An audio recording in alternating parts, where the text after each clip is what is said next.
Shalom, selamat hari Minggu adik-adik. Baku dapalai dengan kakak Eka dan hari ini Katu mau menyanyi sebuah lagu. Kasih Yesus indah-indah, oh indah. Kasih Yesus indah-indah, oh indah. Kasih Yesus indah-indah, oh indah. Kasih Yesus indah-indah, oh indah. Lebih indah dari pelangi, lebih indah dari bintang di langit, lebih indah dari bunga di padang, oh Yesusku. Lebih indah dari pelangi, lebih indah dari bintang di langit, lebih indah dari bunga di padang, oh Yesusku. Adik-adik yang manis, sebelum Katu baca Alkitab, mari Katu berdoa. Tuhan Yesus Allah Bapa yang baik, di saat ini Tuhan kami rindu untuk mendengar sabda firman-Mu. Hadir di tengah-tengah kami, kuasai kami dengan Roh Kudus, agar kami mampu memahami apa arti firman-Mu. Terima kasih Tuhan Yesus, amin. Adik-adik, Katu pembacaan Alkitab di hari ini terambil dari Matius 22 ayat 34 sampai ayatnya yang ke-40. Katu baca sama-sama ya. Hukum yang terutama. Ketika orang-orang Farisi mendengar bahwa Yesus telah membuat orang-orang Saduki itu bungkam, berkumpullah mereka. Dan seorang dari mereka, seorang ahli Taurat, bertanya untuk mencobai dia. Guru, hukum manakah yang terutama dalam hukum Taurat? Jawab Yesus kepadanya, kasihilah Tuhan Allahmu dengan segenap hatimu, dan dengan segenap jiwamu, dan dengan segenap akal budimu. Itulah hukum yang terutama dan yang pertama. Dan hukum yang kedua, yang sama dengan itu ialah, kasihilah sesamamu manusia seperti dirimu sendiri. Pada kedua hukum inilah tergantung seluruh hukum Taurat dan kitab para nabi. Demikianlah firman Tuhan.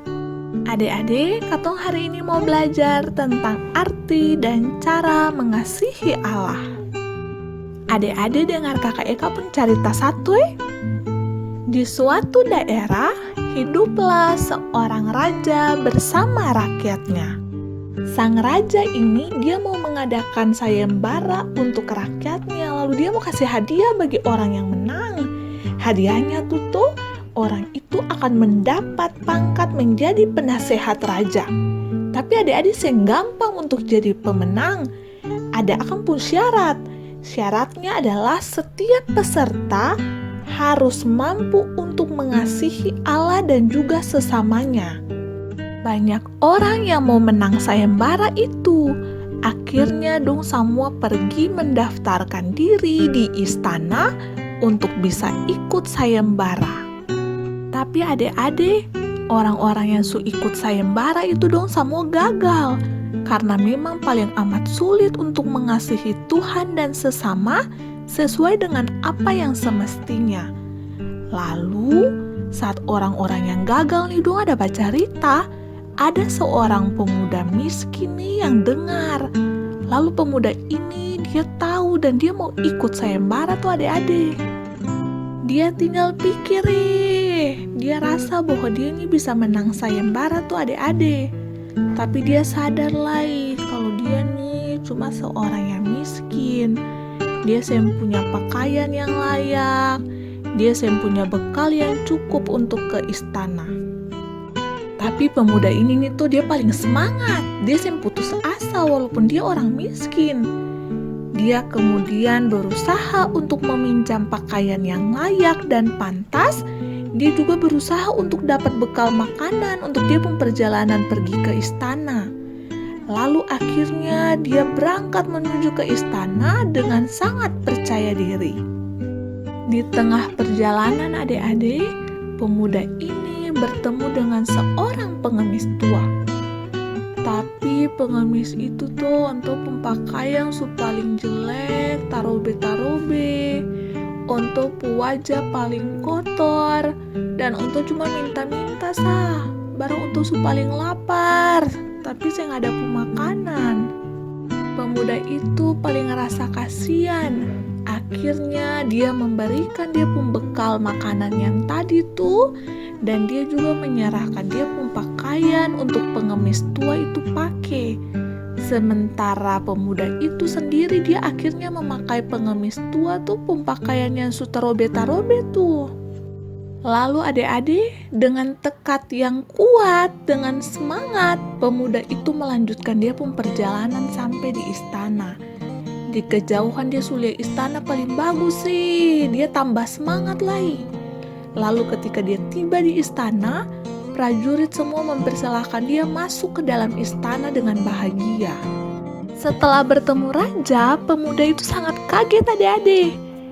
Dia berkata kepada raja itu, "Bukankah Baginda adalah pengemis yang hamba temui di pinggir jalan tadi?"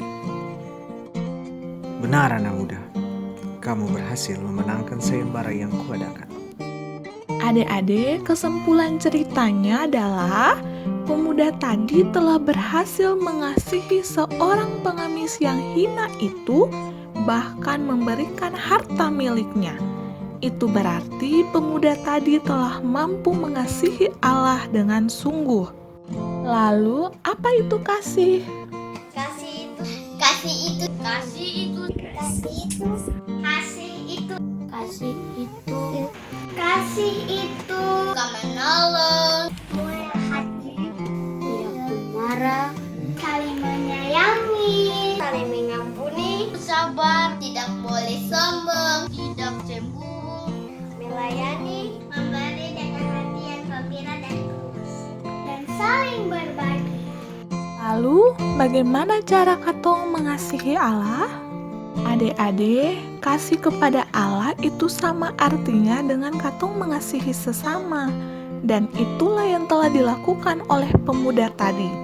Oleh karena itu, mari katong saling mengasihi, katong saling menolong orang yang susah. Adik-adik, contoh-contoh sikap kasih dalam katong pun hidup itu, katong sih boleh baku pukul, tapi katong harus saling mengasihi. Lalu katong juga harus batamang adik ketika dia belajar sendiri, mau bermain sama-sama dengan adik. Katong juga harus saling memaafkan yang teman yang buat salah tuh, dan katong sih boleh mendendam. Katong harus saling tolong menolong dalam keluarga, dan yang paling penting, katong juga harus selalu menyapa atau memberi salam kepada orang lain. Katong firman Tuhan sudah selesai, mari katong berdoa. Tuhan Yesus Allah Bapa yang baik, terima kasih untuk firman-Mu. Kiranya firman ini dapat memberkati katumpung hidup dari hari lepas hari. Tuhan, berkati katumpung kehidupan bersama dengan katumpung keluarga, di mana saja katum berada, kiranya Tuhan tetap menyertai katumpung hidup. Jauhkan katun daripada sakit penyakit, bahkan kecelakaan.